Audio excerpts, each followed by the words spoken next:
ये 4 असूल कौन से हैं ये आपको कतन कोई ऐसा बंदा नहीं बता पाएगा जो कि सेल्स का है। मोस्टली लोग जो कि सेल्स से वाबस्ता हैं सबसे पहले अपनी सेल्स टीम की ट्रेनिंग इन्हीं असूलों के तहत करते हैं। सेल्स के जो प्रोफेशनल हैं वो भी ये बातें नहीं बताते हैं। ये दुबई में चले जाएं, चाइना में चले जाएं, अमेरिका में चले जाएं, यूरोप में चले जाएं, हर जगह मुख्तलिफ स्ट्रेटजी अपनाई जाती है। बिस्मिल्लाहिर्रहमानिर्रहीम। उभरता सरा के प्लेटफॉर्म से मैं हूं आपका होस्ट एचएम खान। अस्सलाम वालेकुम मेरे पाकिस्तानियों। किसी भी बिजनेस को चलाने के लिए और एक अच्छा प्रॉफिट जनरेट करने के लिए सेल्स टीम का एक्टिव होना और सेल्स स्ट्रेटजी का बेहतरीन तरीके से इंप्लीमेंट होना बहुत जरूरी है, तभी एक बिजनेस कामयाब होता है। मैं आज आपको 4 ऐसे बिजनेस में सेल्स की टेक्निक्स बताऊंगा जो कि बहुत ज्यादा इस्तेमाल होती हैं लोकल और मल्टीनेशनल कंपनियों के लिए। मोस्टली लोग जो कि सेल्स से वाबस्ता हैं सबसे पहले अपनी सेल्स टीम की ट्रेनिंग इन्हीं असूलों के तहत करते हैं। ये 4 असूल कौन से हैं ये आपको कतन कोई ऐसा बंदा नहीं बता पाएगा जो कि सेल्स का है। सेल्स के जो प्रोफेशनल हैं वो भी ये बातें नहीं बताते हैं। ये बड़ी मल्टीनेशनल कंपनीज इन्हीं टेक्निक्स पे अमल कर रही होती हैं और कामयाब होती हैं। इनमें से कुछ टेक्निक्स अब जदीद तरीकों पे अपनाई जा रही हैं, कुछ टेक्निक्स ऐसी हैं जो कि 20 साल से तमाम कंपनियां अपनाए हुए हैं। बेसिकली ये 4 असूल उन लोगों के लिए हैं जो कि नया बिजनेस शुरू कर रहे हैं या बिजनेस में नाकाम होते जा रहे हैं अच्छी सेल्स ना होने की वजह से। क्योंकि 80% लोग सोशल मीडिया पे शोर मचा रहे हैं जी हम बिजनेस इसलिए नहीं करते क्योंकि हमारी प्रोडक्ट कोई भी नहीं खरीदता, हमें प्रोडक्ट बेचनी नहीं आती। कुछ लोगों ने किताबें लिखनी शुरू कर दी हैं, कभी ग्राउंड को अच्छे तरीके से नहीं समझा। पाकिस्तान के एनवायरनमेंट में बात करें, मेरा एक्सपीरियंस ये बताता है जो स्ट्रेटजी पंजाब में है वो स्ट्रेटजी केपीके में कभी भी नहीं हो सकती। जो स्ट्रेटजी आजाद कश्मीर में है वो सिंध में नहीं हो सकती। जो स्ट्रेटजी बलूचिस्तान में है वो गिलगित में नहीं हो सकती। और इसी तरह इन सूबों के जो मुख्तलिफ शहर मौजूद हैं वहां भी डिफरेंट सेल्स स्ट्रेटजी अपनानी पड़ती है। इसकी मिसाल मैं इस तरह दे सकता हूं, जो बड़ी कंपनियां हैं जब बड़े शहरों में उनकी सेल्स स्ट्रेटजी नाकाम हो जाती है तो वो अपनी स्ट्रेटजी चेंज करते हैं दूसरे शहरों में। वहां स्ट्रेटजी कुछ और होती है, ब्रांड एक ही है, कंपनी भी एक ही है, टीम भी एक है, लेकिन स्ट्रेटजी मुख्तलिफ है। इसी तरह दुनिया भर में दुबई में चले जाएं, चाइना में चले जाएं, अमेरिका में चले जाएं, यूरोप में चले जाएं, हर जगह मुख्तलिफ स्ट्रेटजी अपनाई जाती है। लेकिन इस इरा में कोविड के बाद लोग क्वालिटी से ज्यादा प्राइस कॉन्शियस हो चुके हैं, मार्जिन पे ज्यादा बिलीव है लोगों का। सेल्स स्ट्रेटजी वही कामयाब है जहां बेचने वाले को एक अच्छा आप प्रॉफिट मार्जिन देंगे, चाहे आपको बचे ना बचे। वो कहता जी मुझे लाजमी बचना चाहिए। अपने ऊपर भी इंप्लीमेंट करके देखें।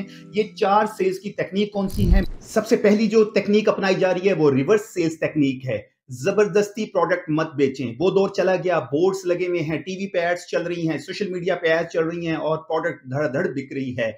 अब रिवर्स सेल्स टेक्निक पे ज्यादा काम है। रिवर्स सेल्स टेक्निक क्या कहलाती है? वो ये कहती है कि प्रोडक्ट के ऊपर फोकस करें, बेचने के ऊपर फोकस मत करें। पहले हाइप क्रिएट करें, लोगों को प्रोडक्ट के बारे में बताएं, चलने वाली है या नहीं चल पा रही है। पहले उसको आप इस तरीके से मार्केट में लेकर आए कि लोग मजबूर हो जाएं रखने पे। जब रखने पे मजबूर हो जाएंगे वो खुद ही इसको फरोख्त कर देंगे। या ऐसी प्रोडक्ट है जो आपने सोशल मीडिया पे लगाई हुई है, हाइप पे हाइप क्रिएट करें, सामने नजर आनी चाहिए, अच्छा मैसेज कन्वे होना चाहिए और अट्रैक्टिव हो। सेल्स पे आपने फोकस शुरू में नहीं करना। रिवर्स सेल्स टेक्निक यही कामयाब होती है। रिवर्स सेल्स टेक्निक पाकिस्तान जैसे एनवायरनमेंट में लोग उस टाइम अपनाते हैं जब ब्रांड उनका चल नहीं रहा होता। वो क्या काम करते हैं, मार्केट में इसको फरोख्त करना बंद कर देते हैं और कोशिश कर रहे होते हैं इसको किसी तरीके से हाइप क्रिएट करें ताकि दोबारा लेकर आए।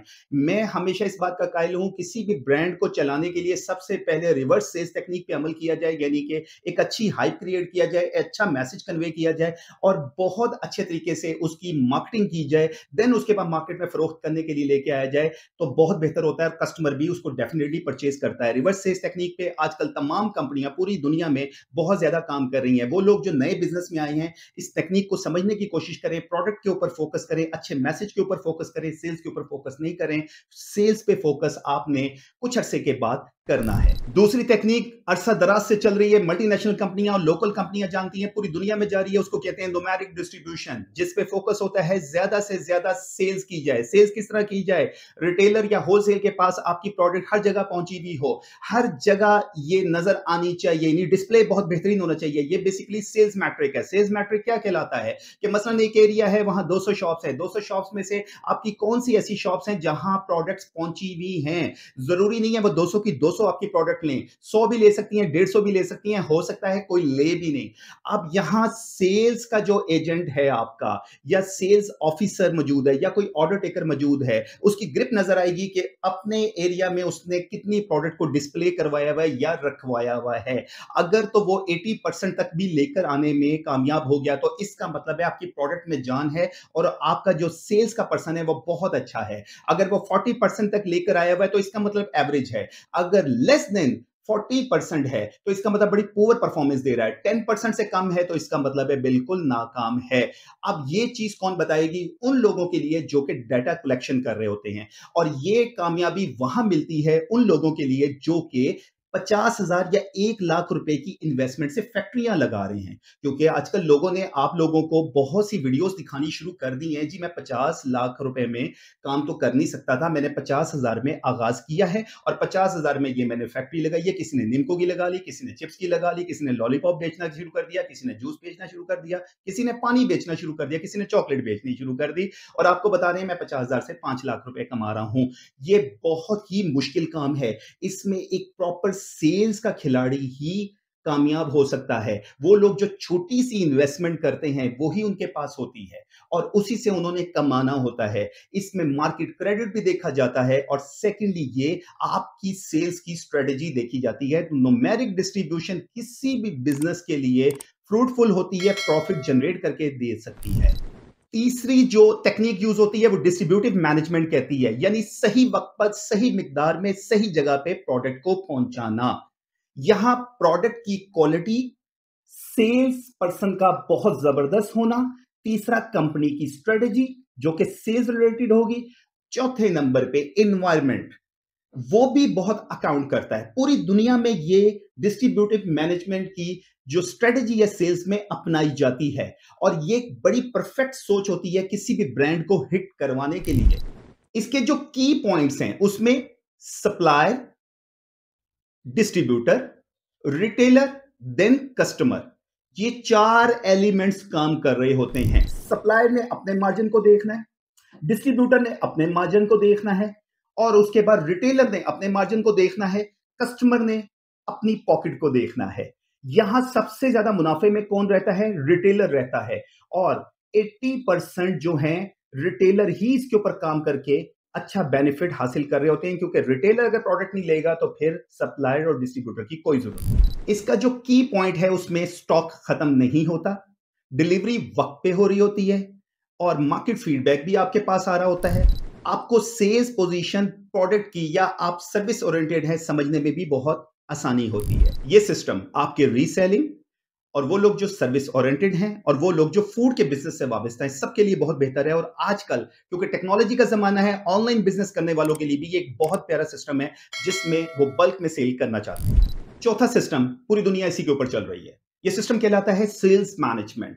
सेल्स मैनेजमेंट में बहुत सी टेक्निक्स होती हैं। सबसे पहले जो अप्रोच अपनाई जाती है प्रॉपर प्लानिंग होती है, फिर टेरिटरी डेवलपमेंट प्लान होता है, उसके बाद सेल्स फोर्स टीम की ट्रेनिंग होती है, उसके बाद कंपनी की स्ट्रेटजी होती है, उसके बाद कॉस्टिंग होती है, कॉस्टिंग होने के बाद डिलीवरी सिस्टम होता है, डिलीवरी सिस्टम के साथ साथ आपको देखना होता है फीडबैक, यानी उसके लिए फॉलो अप होना बहुत जरूरी है, प्रॉपर रिसर्च हुई हो तभी ये टेक्निक्स कामयाब होती हैं। इन तमाम एलिमेंट्स को इकट्ठा करने के लिए एक अच्छे प्लानर का होना बहुत जरूरी है, और बिजनेस मैनेजमेंट में ये चीज सबसे ज्यादा अहम होती है, क्योंकि सेल्स मैनेजमेंट आपकी अच्छी है तो इसका मतलब आपका ब्रांड हिट है, कंपनी हिट है। अगर नहीं अच्छी है तो आप बिल्कुल फजूल में काम कर रहे हैं और अपना वक्त बर्बाद कर रहे हैं। इसके जो की पॉइंट्स हैं उनमें फोरकास्टिंग, सेल्स यानी टारगेट को आपने सेट करना है, और उसके बाद बर वक्त डिलीवरी, स्टॉक रिपोर्ट, और सबसे बढ़ के फॉलो अप के लिए आपकी टीम का एनर्जेटिक होना बहुत जरूरी है, यानी मार्केट अवेयरनेस का होना बहुत जरूरी है। उसके लिए कस्टमर रिलेशनशिप, ये बहुत अकाउंट करती है। रिटेलर के साथ भी अच्छे ताल्लुकात हैं तो वो आपका ब्रांड रख रहा होगा। होलसेल पे ज्यादातर माल क्रेडिट पे बिकता है, उसके लिए आपको एक अलग स्ट्रेटेजी बनानी होगी। यहां आपकी सेल्स मैनेजमेंट के अंदर जो टीम है, प्रॉपर ट्रेन टीम है, वो ही मदद करेगी, क्योंकि क्रेडिट का शोबा ऐसा है जिसके लिए टीम का ट्रेन होना बहुत जरूरी है। बिजनेस आइडियाज, प्रोडक्ट से रिलेटेड, इंपोर्ट एक्सपोर्ट से रिलेटेड, यह आपका अपना चैनल है। अगर आप नए आए हैं तो चैनल को सब्सक्राइब कर दें। आने वाले वक्तों में और भी बहुत से मैं अच्छे वीलॉग्स आपके लिए लेके आ रहा हूं। पसंद आई वीडियो तो लाइक लाजमी करें, कमेंट्स लाजमी करें, शेयर लाजमी करें और अपनी दुआओं में याद रखिएगा। फी अमानिल्लाह, पाकिस्तान जिंदाबाद।